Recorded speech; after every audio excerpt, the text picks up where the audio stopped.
નમસ્કાર વિદ્યાર્થી મિત્રો, કેમ છો? મજામાં ને? બધા શું કરો છો રજાઓમાં? શાળા બંધ છે પણ શિક્ષણ બંધ નથી હો. આપણે બધાએ ભણવાનું છે ઘરે રહીને.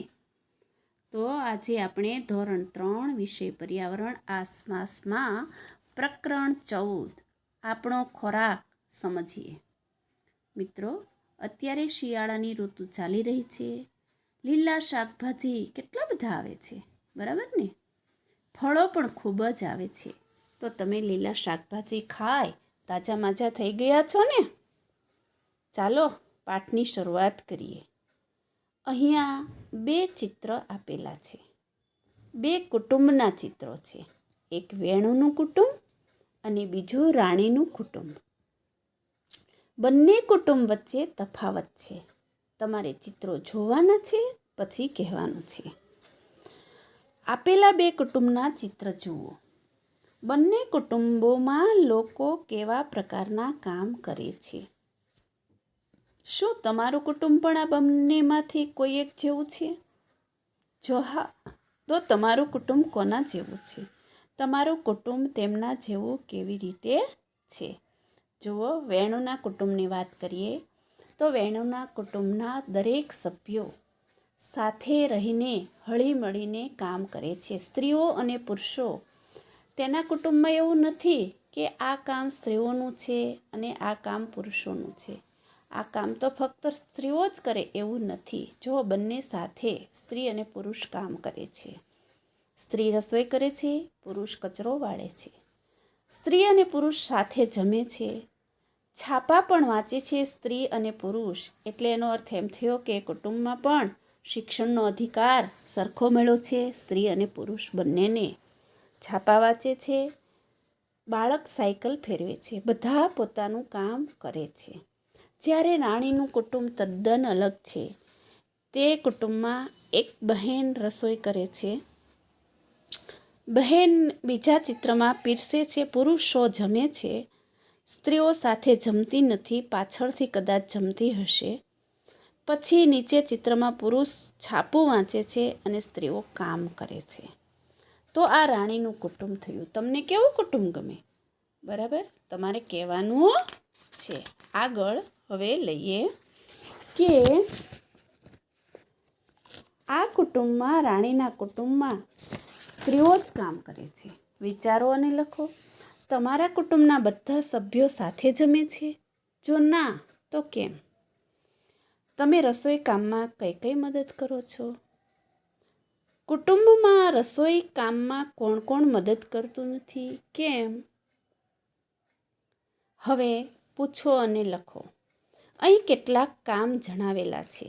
તમારા ઘરમાં અને તમારા મિત્રના ઘરમાં તે કામ કોણ કરે છે તે પૂછો અને નોંધ કરો. તમે પણ યાદીમાં બીજા કામ ઉમેરી શકો છો. બરાબર? તો જુઓ, કામ રસોઈ બનાવવી. તમારા ઘરમાં કોણ બનાવે છે? તમારા મિત્રના ઘરમાં કોણ બનાવે છે? એ તમારે એને પૂછવાનું છે.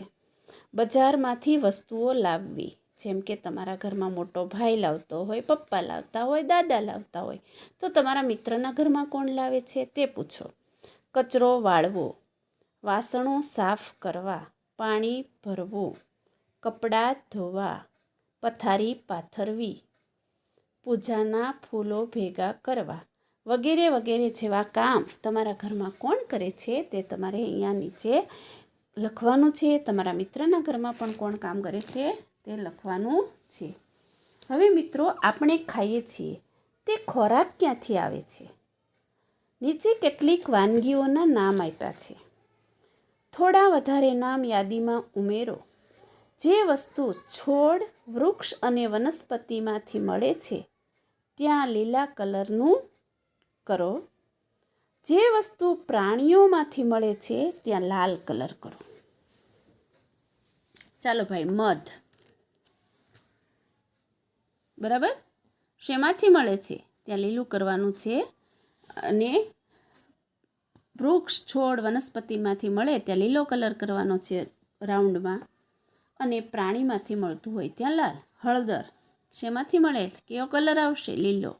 માછલીમાં લાલ, મકાઈમાં લીલો, દૂધમાં લાલ, લીંબુ લીલો, પાલક, બટાકા, અજમો, ઈંડા, માંસ, કેળા, ટમેટાં, ડુંગળી વગેરે.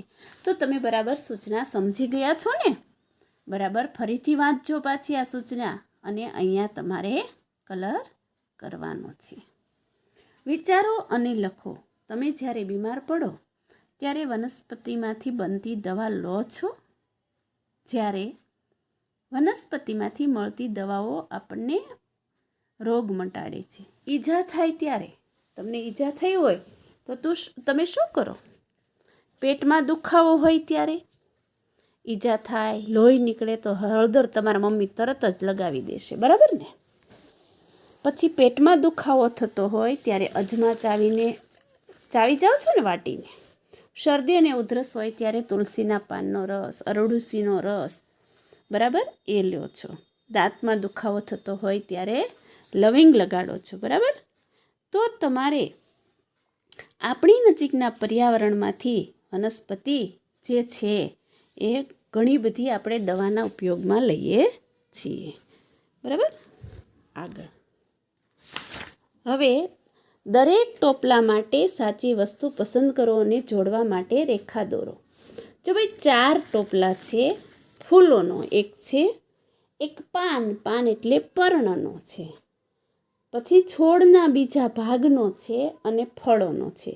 તમને ખબર જ છે કયા ટોપલામાં કઈ વસ્તુ આવશે. ચાલો, કચનાર ફૂલ ક્યાં આવશે? તો ફૂલના ટોપલામાં. ગાજર શેમાં આવશે? ચાલો, આદુ શેમાં આવશે? ફણસ શેમાં આવશે? ફળમાં. કેરી શેમાં આવશે? ફળમાં. ચણા શેમાં આવશે? બરાબર. આમળા શેમાં આવશે? ફળ. રાઈ શેમાં આવશે? પાલક શેમાં આવશે? પર્ણમાં. કમળનું પ્રકાંડ, ફુલેવર, મીઠો લીમડો, મૂળો, કેળું, બટાટા. આ બધા 4 ટોપલામાં તમારે આ બધાનું વર્ગીકરણ કરી નાખવાનું છે. મજા આવીને મિત્રો? સરસ. જુદા જુદા અત્યારે શાકભાજી લેજો, તાજા માજા થજો અને જલ્દી સ્કૂલ ખુલી જાય એટલે આપણે બધા સાથે મળીએ